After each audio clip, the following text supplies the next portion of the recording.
Você já deve ter percebido que algumas pessoas evoluem acima da média. Ou seja, algumas pessoas têm uma evolução muito mais visível do que outras. E hoje meu papo é com você que deseja ter essa evolução na maratona, mas que muitas vezes acaba se comparando e de forma errônea. Já vou antecipando aqui. Mas eu vou te mostrar através hoje de 4 atitudes que eu enxergo em pessoas que são maratonistas e que eles têm uma evolução considerável. E em cima disso, não é papo aqui de coach, não é a ideia aqui. A ideia é um papo onde uma visão de um treinador, maratonista também, e que enxerga nessas pessoas detalhes importantes e fundamentais para que outras pessoas possam também, através do seu jeito, aplicar na sua rotina e que de forma muito positiva gerar benefícios para a sua corrida. Se você não me conhece, meu nome é Felipe Fagundes, eu sou treinador de corrida, sou maratonista também, atuo nesse mercado com centenas de corredores, onde são orientados por mim, dentro da ProElite Assessoria. Se você quer conhecer um pouco mais sobre a ProElite, no link da descrição você pode conhecer um pouco mais e até mesmo se quiser dar o próximo passo de se tornar um aluno e quem sabe um maratonista orientado por mim ou por algum dos treinadores, no link você fica sabendo um pouco mais como funciona. Então hoje eu quero falar com você sobre 4 atitudes que eu elenquei. E essas 4 atitudes eu vi em pessoas que eu acompanho, em pessoas que eu admiro como maratonistas e pessoas que eu simplesmente já vi correndo e acho que tem e enxergo nelas essas atitudes. Então eu comecei a elencar e esse vídeo eu refleti um pouquinho sobre ele em alguns momentos, porque quando eu montei a ideia desse vídeo aqui, primeiro eu estava querendo ver o que eu tinha em mim. Fui fazendo uma autoanálise, Qual dessas atitudes eu realmente tenho em mim que me tornam uma pessoa, um maratonista melhor? Me tornam um maratonista com mais resultado. E eu enxergo isso, já de início para vocês, a diferença que eu tive entre um ano e outro, que foi entre 2024 e 2025. Esse vídeo eu estou gravando dia 17 de novembro de 2025. E em 2025, no mês de junho, eu corri uma maratona para 2 horas e 51. Se você não sabe, eu já falei sobre ela aqui no canal em algum momento. Mas o que eu quero dizer é que no ano anterior eu tinha corrido 3 horas e 2. Eu fui buscando um sub 3. Mas alguma das atitudes que eu estava realizando naquele ano de 2024 não me tornaram possível correr o sub 2 horas. Perdão, sub 3 horas. Ah, Felipe, foi só essas atitudes? Não, existem outros fatores. Mas eu enxergo a importância dessas 4 atitudes que eu vou estar te trazendo aqui para que você melhore, para que você evolua e, consequentemente, você se sinta uma pessoa muito mais satisfeita com a sua evolução, com seus resultados dentro da corrida. Combinado? Então, primeira coisa que eu separei aqui é a questão da consistência estratégica. Cara, consistência estratégica, o que significa aqui? Muitas se fala sobre ser consistente nos treinos, certo? Ok. Agora, consistência estratégica, eu quero dizer para você que aqui não é só ser consistente por ser. Ou seja, vou lá, faço um treino porque tinha que fazer. Não, é eu ter propósito, ter intenção com aquele treinamento. Em 2024, eu volto na história comigo aqui. Muito do volume que eu realizei na minha preparação foi um volume sem qualidade. O que é um volume sem qualidade? É uma quilometragem por quilometragem.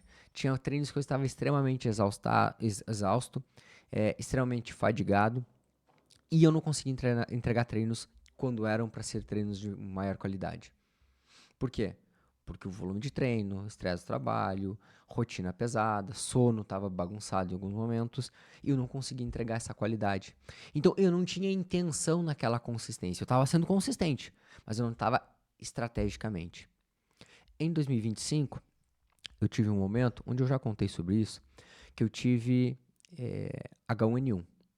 Foi na reta final do período específico de preparação para a maratona. E eu tive que parar por uns dias, em função que eu estive mal, tive que ficar tomando Tamiflu lá. E aí eu tive que parar. Só que aquela redução de volume e na sequência, na minha recuperação, eu tive que jogar de forma muito mais estratégica e consistente os treinamentos. E a conversa que eu tive com o Nestor na época foi muito sobre isso.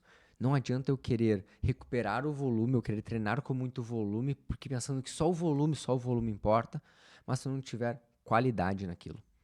Então, aquela estratégia que a gente realizou e treinar de forma consistente e estratégica foi fundamental. Então, os volumes que a gente ajustou, onde tinham treinos, onde eu tinha, por exemplo, uma rodagem na segunda, na terça um fartlek, na quarta um treino intervalado, na quinta uma rodagem, na sexta um fartlek, na sexta um longo, na sexta uma folga, no sábado um longo e no domingo mais uma rodagem. Vou dar um exemplo aqui de um momento de preparação que a gente teve. Eu comecei a dar mais intervalos. Eu tirei treinos da semana junto com ele, e em alguns momentos eu estava treinando 2 turnos. E eu tirei o segundo turno naquele período, porque eu precisava recuperar. Eu precisava que o meu corpo estivesse bem descansado naquela reta final. E resultado, ele conta por si só, tá? 2 horas e 51 na maratona. Segunda questão, recuperação com disciplina. E aqui, eu sempre gosto de dizer que todo treino ele é importante. Todo treino ele é importante. Seja para o aspecto físico, seja para o aspecto mental, seja para o aspecto de aprendizagem. Mas o descanso, ele também é importante. E muitas vezes, a gente acaba negligenciando, tá, o descanso. Eu falei anteriormente, tá? 2024, alguns dos fatores que fez eu treinar com pouca qualidade era a falta de descanso. Então, eu treinava bastante, descansava pouco. E o que é eu descansar pouco? Eu tinha noites que eu dormia 5, 4 horas e meia, 5 horas e meia, 6 horas. Mas eu não dormia com qualidade também, tá? Não é só o pouco tempo de sono, mas a qualidade daquele sono. E na noite que antecede a maratona, principalmente, nas noites que antecedem a maratona, a gente estava envolvido com os alunos da assessoria, para a gente dar o que a gente chama de apoio pró. Quem é aluno ou já foi aluno, sabe o que a gente dedica de tempo para fazer o apoio pró em qualquer prova que está no nosso calendário. E isso demanda. Então, na Maratona de Porto Alegre, naquele ano 2024, na sexta e no sábado, eu dormi em torno de 3 horas cada noite. Ou seja, eu fui para a maratona muito cansado. Eu lembro que naquela tarde de sábado, eu já estava sentindo já o peso das pernas, o cansaço, a fadiga. E claro, aí o aspecto emocional ele também é abalado, mas eu vou falar sobre isso ali na frente. Mas aqui eu quero dizer que a recuperação, claro que desses dias que antecede a prova, às vezes você vai dormir, não vai dormir tão bem. Mas o descanso entre os treinos, lá naquelas 3, 4 meses antes de preparação, é fundamental. E não só em tempo, mas em qualidade. Sono, ele não deve ser metrificado apenas por quantidade. 6, 8, 10 horas de sono. Ele deve ser metrificado também por qualidade. Horas de sono profundo, horas de sono REM. A qualidade desse sono importa muito, muito, muito mesmo. Então eu recomendo, se você tem um equipamento onde ele faz uma estimativa interessante do seu sono, use, metrifique ele.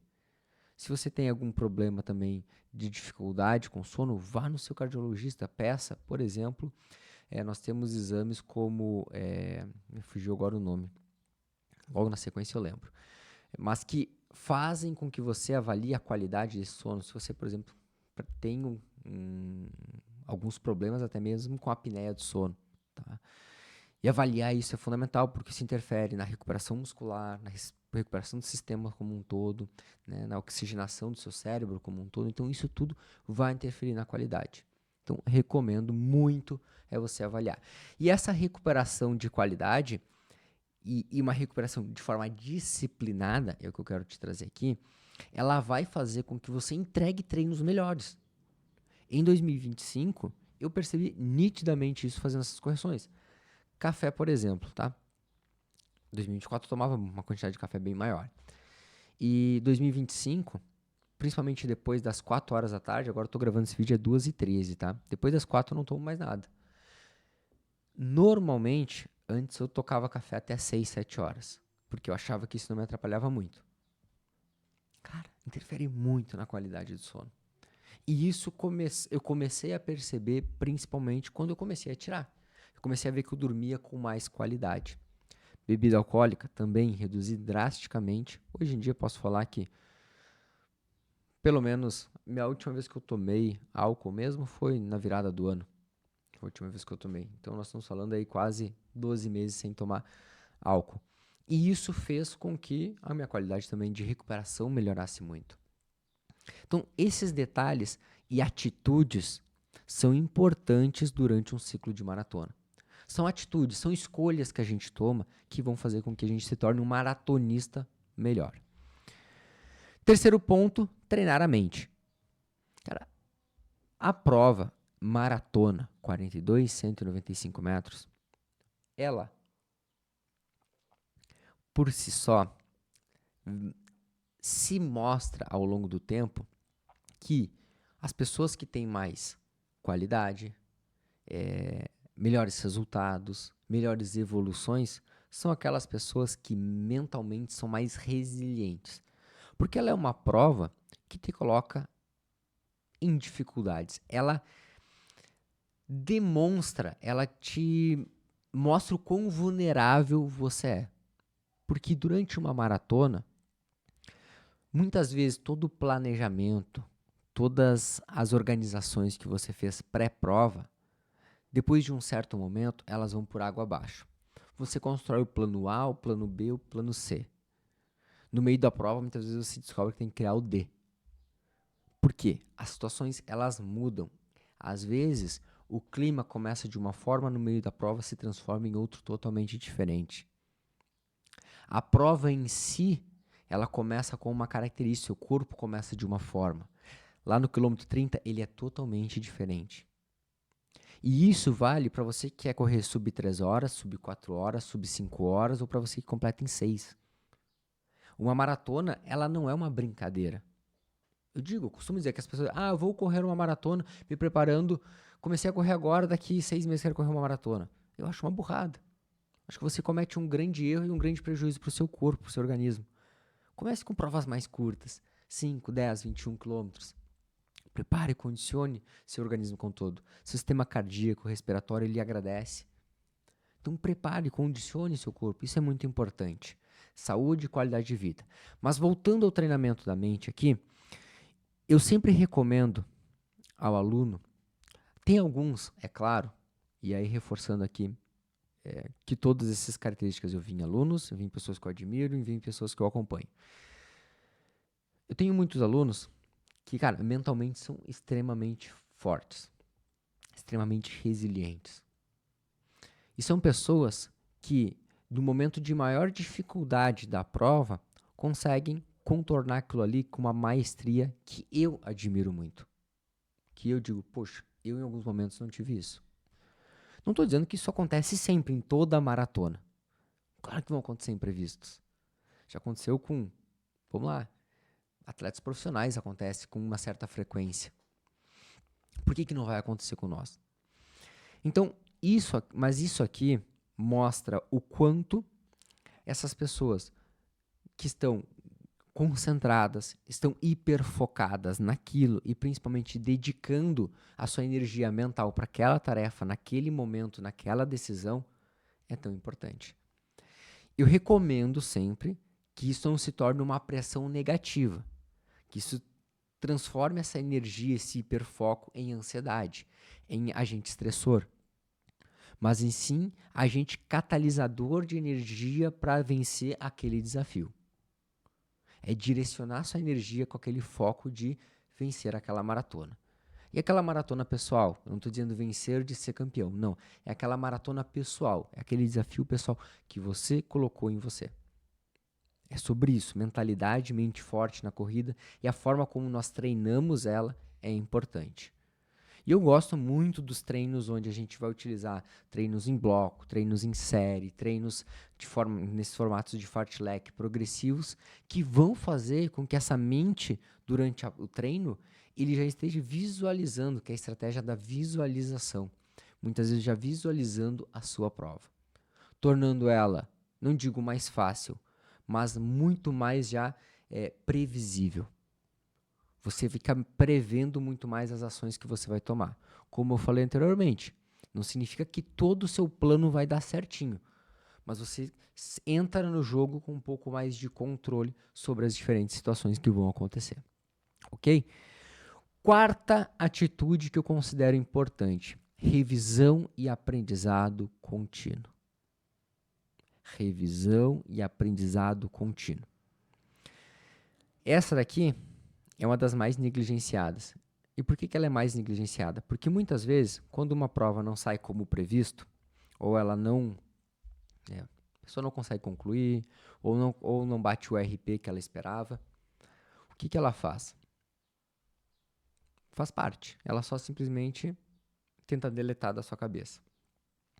Mas a partir do momento que você para e reflete um pouco sobre os pontos positivos e os pontos negativos, sobre o que você tinha controle e o que você não tinha. Eu volto à minha história de 2024. O que eu não tinha controle? Aquela umidade alta de 97%, aquele calor, aquela temperatura que estava alta. Isso eu não tinha controle. O que eu tinha controle? Como eu falei anteriormente, o meu descanso, a minha suplementação, que eu errei, os treinos de força, que eu negligenciei em alguns momentos do ciclo, alguns treinos longos, que eu não digo que foram ruins, mas que eu me excedi na intensidade. Sim, também já cometi esse erro. Inclusive foi em 2024 um desses erros, que foi, corri um longo de 38, caramba, 4,2 por quilômetro a média do treino. Porque os últimos 8 quilômetros eu corri a 3,50. Deveria ter feito isso no treino longo faltando menos de um mês para a prova? Não deveria. Então, são pequenos detalhes que fazem uma diferença muito grande. Ou seja, cheguei cansado na prova, por N fatores. Treino em excesso, descanso inadequado, treino de força também, onde eu pequei. Então, tudo isso vai gerar um resultado não positivo lá na frente. Mas o que eu não tenho controle, tudo bem. Mas o que eu tenho, eu preciso revisar e identificar. E essa autoanálise, ela é importante, tanto para você quanto para o seu treinador. E o treinador, ter essa conversa franca com o treinador é fundamental. Olha, eu acho que eu errei nisso, naquilo. O que tu acha? Às vezes, foi um erro em conjunto. Quem sabe você e o treinador tomaram decisões equivocadas. Tudo bem? É analisar e corrigir para o próximo ciclo. E essa revisão que a gente não mede, o que a gente não revisa, o que a gente não analisa, a gente não tem como aprimorar.